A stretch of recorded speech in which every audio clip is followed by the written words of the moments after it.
In this walk through the Old Testament, looking at how all the pieces come together in a beautiful jigsaw, we are going to have these sort of hand motions to try and help us remember all these major events throughout the Old Testament. So I know Trevor Mather was here last week. I'm sure he did a brilliant job dealing with the flood. He probably didn't do the hand motion that we're going to do with that. So here's what we're going to do. The first thing we talked about was creation, how that God brought everything into being. And if you remember, we did sort of this to remind us about the world and creation. Remember that? So we get everyone, now there's no pressure. If you don't want to do this, if this is not of value to you, that's fine. But if it helps, I do know it helps me. So there's creation first of all. And then we talked about how that sin came into the world, the Garden of Eden, the consequences for all that. So as I do that, you can do that if you want to, Jack, but that's not part of it. That's just the way I talk. And so we went from creation. Then we talked about the fall of man. So fall. So there's first creation, and then the fall of man. Last week, Trevor talked about the flood and the difficulties of as the world went on and God saw incredible degree of sin on the earth. God said that I'm going to wipe out the entire earth. And there's a whole lot of questions we can try and deal with that. If you want to, we can sit down and talk about that. That is a problem for some people. But God did save. And he saw Noah, that his heart was right. And so God had Noah to build an ark. By the way, there's a lot of archaeological evidences to show that these things are actually true. What's very interesting to see is that the number of scientists who have found things like fish fossils up on the tops of mountains. That's a very interesting thing. And if this sort of worldwide flood did not happen, how did they get there? So what we're going to do for a flood is this. We're going to do flood. Okay, so you're going to wave your fingers like a flood. So we have creation, fall, flood. Now the next sort of major thing is that we're not going to focus on it today, but there is a thing called, if you've been through this Explorers course, maybe you have, we talked about the Tower of what? Babel. And so this is where the people had come together. They wanted to build a great big tower as a monument to themselves. They said, oh, look how good we are. And God said, no, you're not doing what I asked you to do. I want you to go and populate the earth. They built this massive tower. And then God said, okay, they're going to do this. And so nothing's going to be kept from them. So God did a miraculous thing. And I'm not sure how he did it, but it says that he confused the languages, meaning that he brought different languages to particular groups of people, and because they couldn't understand each other, they spread out. Bubbling. And so we're going to do. I'm sorry. Is it bubbling? Babbling. Yeah, that's where we get the word babbling from. Yep, absolutely. So what we're going to do with that? So we're going to go again. So we got creation, fall, flood. Then we're just going to do nations like this, indicating that they were spread out. So nations, they spread out. Okay, one more time. So here we go. Creation, fall, flood, nations. All right, well done. Excellent. Just be careful. If your wife or your husband is sat next to you and you're angry with them, you have an opportunity. And if you're getting on together, just be careful you don't bite them in the mouth. Okay? We'll make sure about that. Okay, so we are going to now turn to Genesis chapter 11 and 12. We're going to look at an event. We're going to call this Abraham's call to trust. Abraham's call to trust. This is the next major event in the New Testament.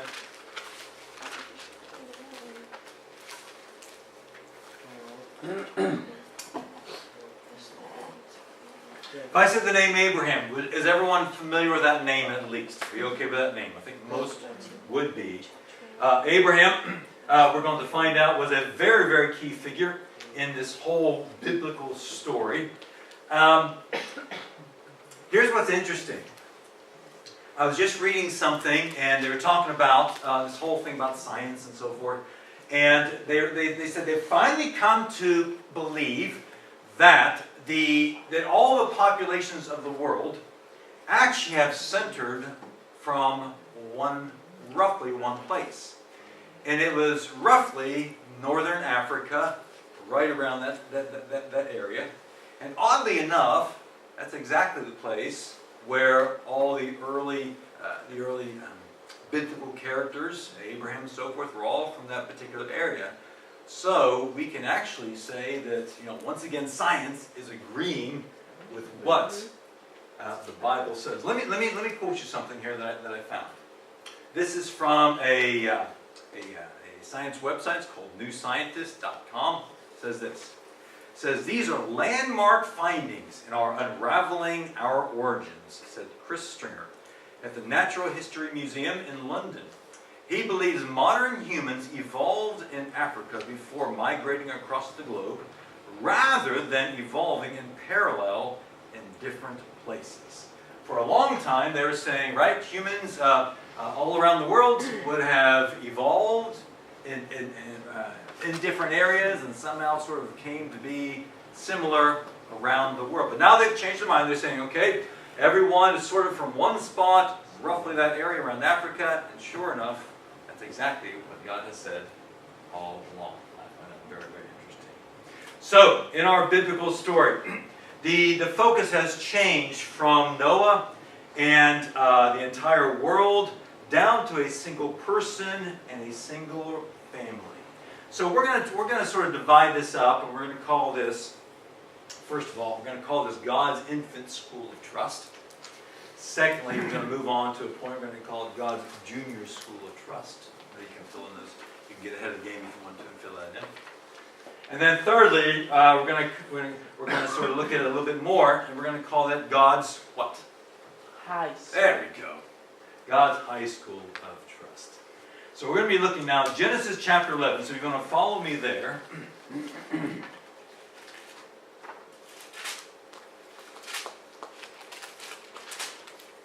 Genesis chapter 11.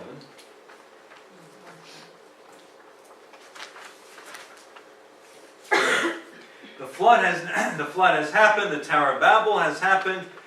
Many generations have come and gone. And then all of a sudden we come to this thing in Genesis chapter 11. We're going to look at just a couple of verses. Starting in verse 31, looking into verse 32. And we're going to be thinking about God's infant school of trust. It says this. It says, Sarah took his son Abram. By the way, the name Abram is the same person as Abraham. This was a name given to him at birth, where God changed his name to Abraham later. Terah took his son Abram, his grandson Lot, son of Haran, and his daughter-in-law Sarai, the wife of his son Abram, and together they set out from Ur of the Chaldees to go to Canaan. But when they came to Haran, they settled there. Verse 32 says, Terah lived 205 years, and he died in Haran. Now I've got a map here I want you to show. Did I map? Did the map previous? Is it the first picture there? First thing. There. I don't know how well you can see that. Sometimes it's hard to tell how it will show up on the screen versus those on the computer. But here we go. Here we go. This is the area where they actually say is the center of the human population, where all population came from. And sure enough, some of the earliest characters, that of Abraham and prior, this has been the area that they had come from. So this is sort of modern day Israel, Dead Sea, and all that area that's in the news all the time. So this is the area of Ur. So Abraham would have been from there. And it says that in the Bible that Abraham Terah, his father, Terah took his son Abram, his grandson Lot, and his daughter-in-law Sarai, which Abram and Sarai were husband and wife. They set out from Ur, from this spot right here, of the Chaldeans, to go to Canaan. Canaan was this area here. However, they stopped up here at Haran, and they settled there. Now, you may ask a question, and it makes sense. What looks strange about this route that they took? Why didn't it go straight across? Why didn't they go straight across? Okay, you can't really see, but there's quite a mountain range right there, and that's much easier traveling to go the way that they did.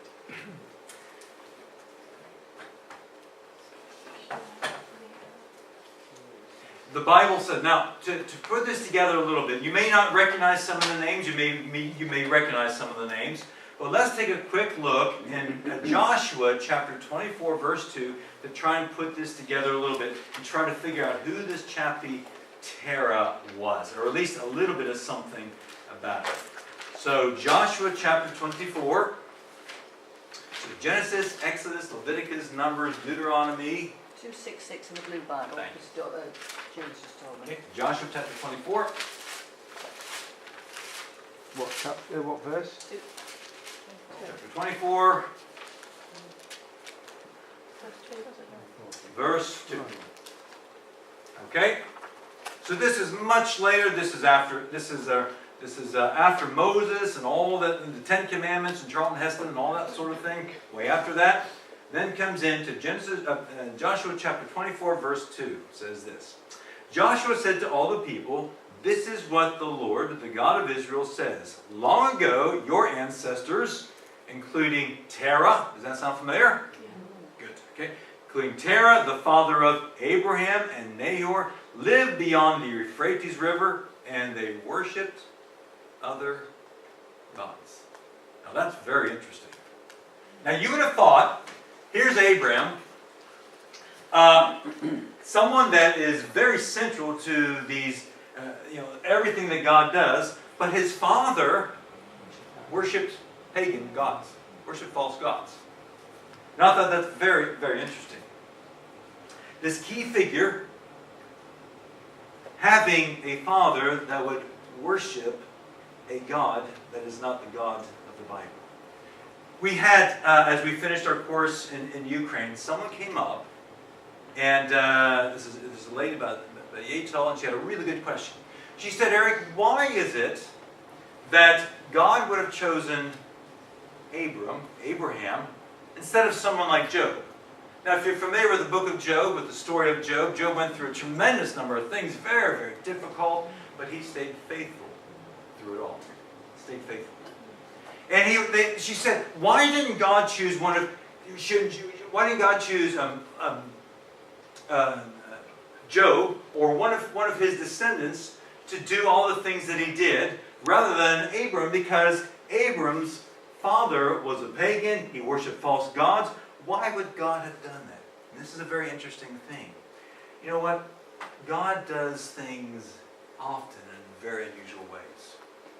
God often will call people and use people in ways you would never, ever think. For example, Moses. Moses was somebody who grew up in Pharaoh's household. You would think that of anyone that God would not use him to do what he did. If you're familiar with the story, as Moses went on top of the mountain, this is the bit with the bush that didn't burn, that didn't burn up. As Moses went up to the mountain, he was curious about something. He saw this bush. God said, "Moses, I want you to go to Egypt. I'm going to use you to free the people." And then, as the story went on, Moses said, "You know what? I'm not a very good speaker. I'm not very eloquent, and I'm not going to be able to do these things. I don't have confidence." And God says, "Hold on now. Who's the one who made the deaf? Who's the one who made the people who cannot speak?" And the implication was what? That he was one. That he was one. So he's saying, "Moses, listen, if I've called you to do something, I will give you the strength and the ability to do it." But Moses, in his natural self, did not feel qualified to do it. How about somebody else? How about Ruth? If you're familiar with that story, Ruth was a Gentile, a non-Jew, but she was in the family line of Jesus. How about that? How about Simeon of Cyrene? He was the African who came along during the time when Jesus was going in his last hours and carrying that cross. He was drawn into that drama, and he was the one that was forced to carry the cross of Jesus. Now here's what the interesting thing is that quite probably he was the one that God used to bring the good news of Jesus to Africa. Isn't that interesting? God can take someone totally out of the blue and use them in an incredibly, incredibly unique way. Saul. Who was Saul? The one we call Paul. Who was he? Well, he was the one who was a persecutor of the early Christians. The Bible says that, if you remember, as we went through the book of Acts, he was the one who grabbed those early Christians and brought them and threw them into prison because of what they were doing. And God was able to reach down into Saul's life. And the persecutor became the persecuted because of his love for God. Interesting. There was Matthew, who was a tax collector that everybody hated. By the way, not wanting to pay taxes and not liking inland revenue. This is nothing new. It's been around since the day of dawn of time, okay? Same back in biblical times. No one liked anyone who collected taxes. Same thing. Same things. And then there was someone who's called Adoniram Judson. Is that name familiar at all with anybody? One, I could expect Brandon because he really enjoys stories about missions. Count me, you've heard of it. Adoniram Judson, let me give you the quick 1, 2, 3. He grew up in a Christian home. We're talking back in the early 19th century, if I can remember. But he grew up in a Christian home. His father was a minister, if I remember right. But he had a friend who was an atheist. His friend kind of drew him away from the faith. And you would think that if there was anyone who would have no interest in God, no interest in serving God, that Adoniram Judson would be the one. Well, the story goes on. Is that one day, as Adoniram Judson was out traveling, doing the things that he did, and had quite a night the night before, had gotten to a sort of hostel kind of thing, and had a room, and then overnight he heard a noise. Now, hold on, let's hold the story right there. This particular friend that had the atheist who had drawn away from Christianity, they became best mates, and they did everything together. And then he sort of went his own way, and Judson went his own way. And we come back now to the story as Judson was in this room, and he heard some noise over the entire night of the next room of a man in quite a bit of pain and suffering. And then come to find out, when Judson asked the innkeeper who that was, you could probably guess, it turned out to be his friend, the very one that had drawn him away from his early faith. He said, you know what, I don't want my end to be like this bloke. So he dedicated his life and his heart to serving God. He went to a country called Burma. And this is this is in the Far East, right around Thailand, all that area. And Judson was one of these who he just sort of stuck to it. He was faithful to God, and for years there was nothing that sort of came out of it. But slowly and surely he was able to learn the language. He was able to sort of talk to people. And even to today, one of the things that lasts from the time that he was there, he was able to learn the Burmese language and translate the Bible into Burmese. And they still use that Bible today, nearly 200 years later. Of all the people that you would think God would never, ever be able to use, all these people that we mentioned, but God used them. And in the same way, here's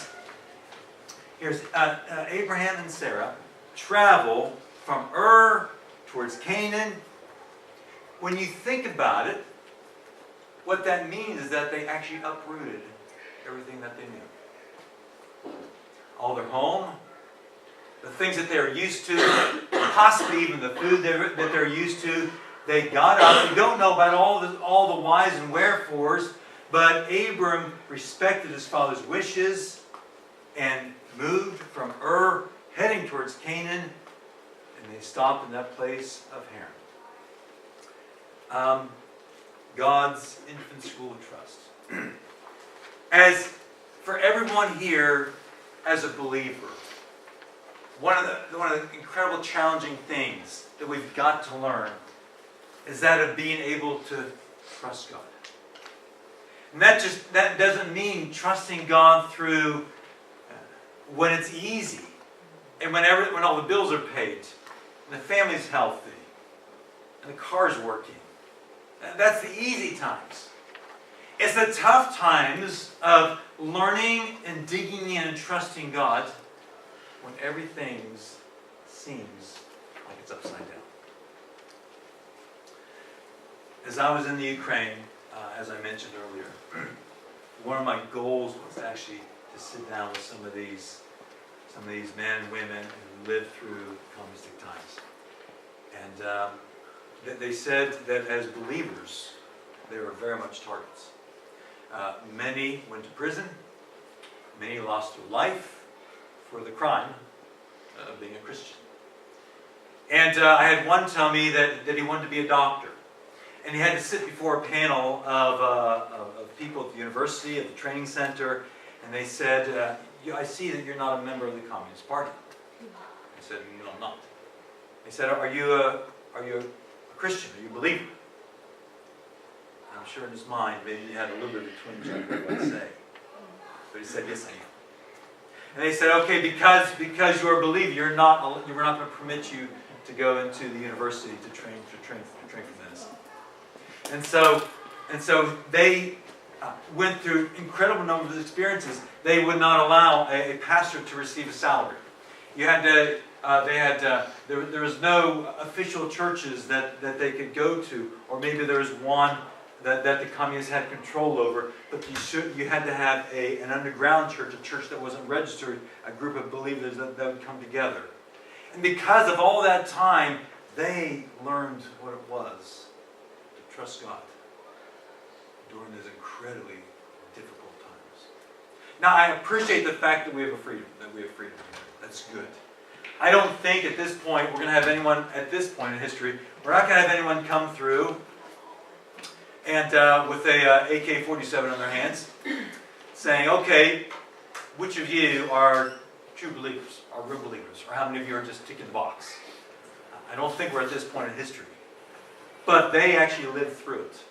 And you can see it in their eyes. You can see the trust that they have. You can see the commitment that they have.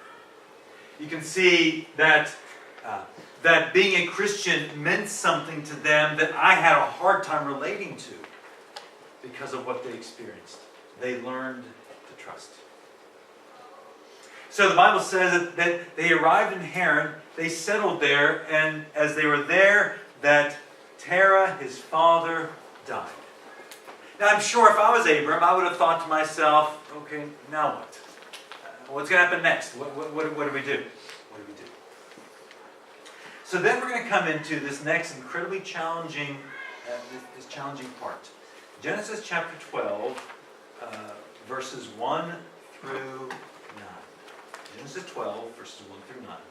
Remember we said that Abram had left his home in Ur, had challenges through all that, had come to go to this place called Canaan, down in the far left, and had stopped in this place called Haran. Then in chapter 12, verses 1 through 9, let's read this. Starting in verse 1, just read a couple verses, then we'll move on. The Bible says, "And the Lord had said to Abram, Go from your country, your people, and your father's household to the land I will show you. And I will make you into a great nation, and I will bless you. And I will make your name great, and you will be a blessing. And I will bless those who bless you, and whoever curses you, I will curse. And all the peoples of the earth will be blessed through you." So we're going to call this God's junior school, trust. Now Abram probably wasn't a believer, wasn't a follower of God before this time. That kind of shocked me. His father was Terah, who worshipped false gods, idols and so forth, and probably Abram was along this. And you say, well, why would God speak to someone like this? No. But God must have seen something within his heart that he would be open. So God reached down and says, Abram, I want you to do something. And I want you to, he said, I want you to get up from where you are.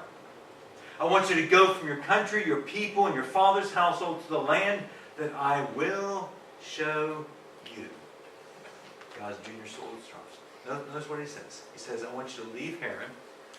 He said, I want you to leave your extended family, and I want you to go to a place that I will show you. He didn't draw him out. He didn't draw him a map of saying, Abram, this is what I want you. This is where I want you to go, and I want you to book your tickets here. He said, as you go step by step, I'm going to lead you all the way. And this is the next challenge of growing in our trust with God. At what point Abraham came to faith and trusted God with his heart, as we understand, we don't know, but certainly as we see in verse 4, says, so Abram went. And I think that was a very important point, because we're going to be looking at another verse in just a little bit, how that these things all connect together. He says, Abram, I want you to get up, I want you to go to a place that I will show you. So I think there's two elements to this. First of all, that Abram had to surrender to God the things that are in the past. The things that are in the past. We've been in England now, hard to believe, pushing 16 years. So we actually now have been here much longer than any other place I've ever lived, which is kind of a weird thought. But I do remember, I don't think Chad would, he'd been far too young, but I do remember as we were in our little terrace house back in the States, and we made the decision to come overseas. I don't know if we do it here, but we always like to track our kids as they grew up. Maybe have this little growth chart thing. Door. All right, there we go. We didn't have a little growth chart thing. We just used the wall, side of the door. And we used the wall. And such and such a date, Jensen, a line. 3, 4, 5 months later, so we had all these lines up the wall, and watched them as they grew up. Courtney as well. And I know it may not have been the most beautiful decoration in the house. I'm sure meant a lot to us. But when it came to sell that house, man, that was tough. That was tough. Because if you sell a house, no one's interested in the fact of Courtney and Chad growing up. So what do? I tell you what, getting out that roller and doing this, that was tough. So that was my surrendering to God. And I had no idea what the future was going to hold. Because the other thing that was difficult is I packed in the job, giving you a 2 weeks notice or whatever it was. I had a little badge. My badge had a red stripe on it. It was very cool. Yeah. Red stripe means that you had a top secret security clearance. That was awesome. And you go into rooms and do things that not everyone can do. And literally, I had to finish. I had to sign a paper saying that I would not divulge anything that I've seen into it. But the very last day of my job, you have to go down to personnel and sign all the papers and take off your lanyard with a little badge. You can get into the building and they give them that. And they said, I'm sorry about this, but we have to escort you out of the building. So I had one of the personnel walk me out and open the door. It was closed. And that was it.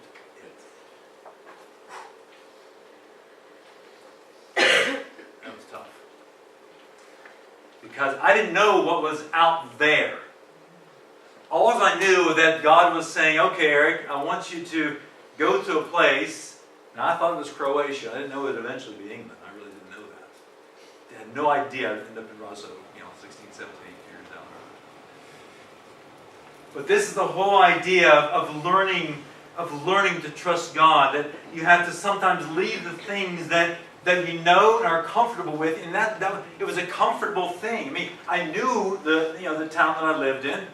I knew where all the shops were. I knew what that house was like. I knew the problems in the house and all that sort of thing. And I knew our little car and all that. But out there, I had no idea. I had no idea. But then Abraham trusted God. I want you to quickly look into the New Testament now. Galatians chapter 3. Hold your place there in Genesis. We will come back. We are going to wind this up. We're going to look at Galatians chapter 3. Galatians chapter 3. It's 139 in the blue one. Okay, thank you. James said. Now we'll try to put this all together so everyone understands pretty clearly. But the name Abraham comes up many, many times, and so we want to see this particular little passage to see how it connects into the big picture. Okay? So we're there in Galatians chapter 3, verses 6 through 9 says this. So also Abraham believed God. And how do we know that he believed God? He got up and he went. He believed God, and it was credited to him as righteousness. We'll explain that. Understand then that those who have faith are children of Abraham. Scripture foresaw that God would justify the Gentiles. Sorry about all the wording there. It is a bit challenging. That God would justify the Gentiles. Gentiles means a non-Jewish person. By faith, and announce the gospel, the good news in advance to Abraham, that all nations will be blessed through you. Let me give you a quick 1, 2, 3 on what that means. God said to Abraham, I will bless all nations through you. The idea is that eventually from Abraham's line would come who? Would come Jesus. That Abraham, from you eventually was going to come Jesus, and because of that, all the nations of the world will be blessed. How? Because when Jesus died on the cross, he made forgiveness available to everybody who would call on him. But the Bible says that Abraham believed God, and it was counted to him as righteousness, meaning that his life became right with God when he trusted and he believed what God had said. Okay? There's a whole lot more we can put into that, but we won't because that's not the focus of what this is all about. But Abraham's response was what? That Abraham left and he trusted God. But then, we're going to come to this one last little section and we'll be finished. That of God's high school of trust. Back in Genesis chapter 12, starting in verse 10. So, Abram left. He went as God had directed him, step by step. He believed God. And then, starting in verse 10 of Genesis chapter 12, it says this.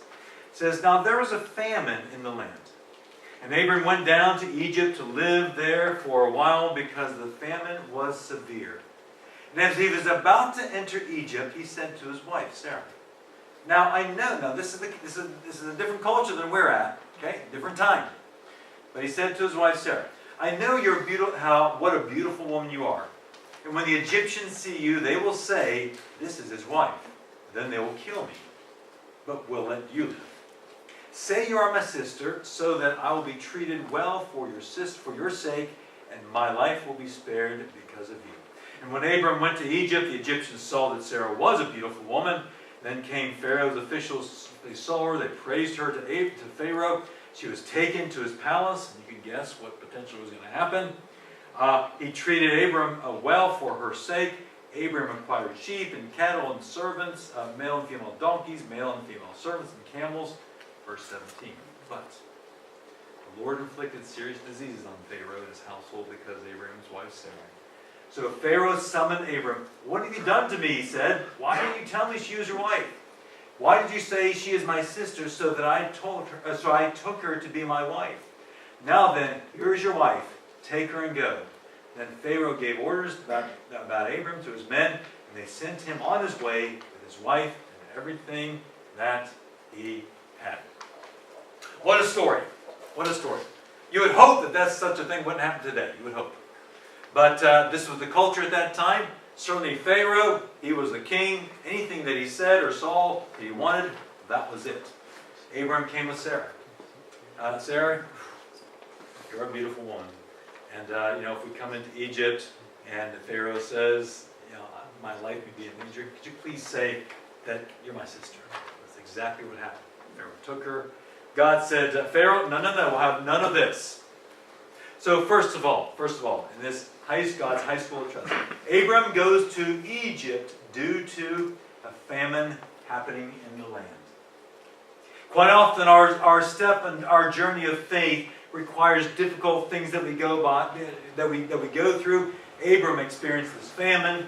Abram leaves, goes to Egypt where there would be food.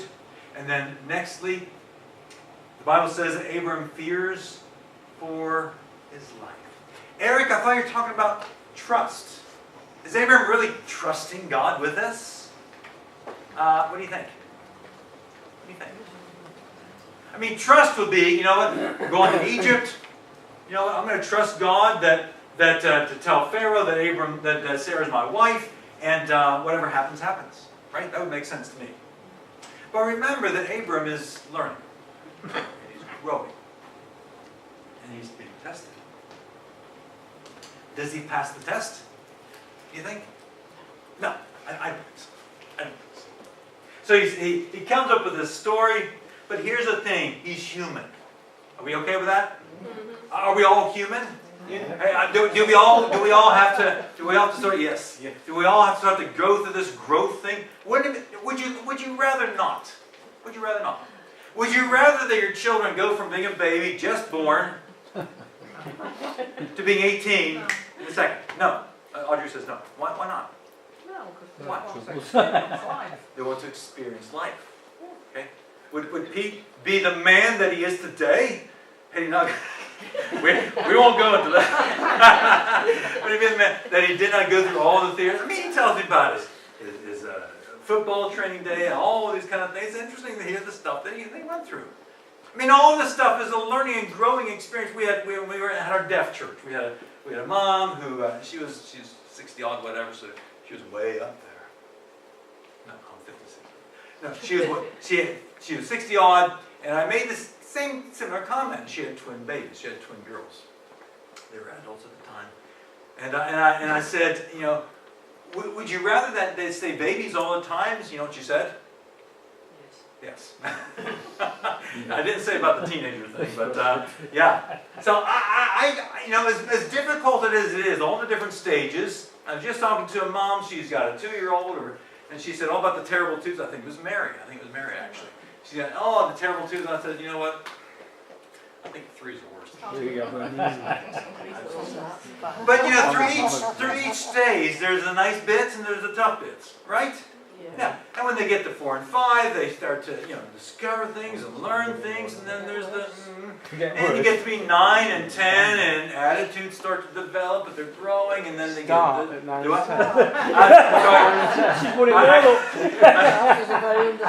I think attitudes are starting to trickle on down the earlier years. And lo and behold, the teenagerhood comes, and they start to, okay? And but then you can start to develop sort of adult conversations, sort of, right? Sort of. Which is pretty amazing. And then they get to the wonderful age of getting through all the teenager stuff out of the way, and wow, isn't that amazing? Now I didn't want to go from babies to 22 or 23 or 24 all in one go. No. And it's the same way with us. We've got to learn and grow through all these things of faith. I mean, we could criticize Abram. I'm sure many people have, but you know what? He's a person. He had to learn these things himself. He had to learn his trust and his faith in God. That God takes care of his own, and we're going to finish with this. God takes care of his own according to his plan. According to his plan. So here's the thing.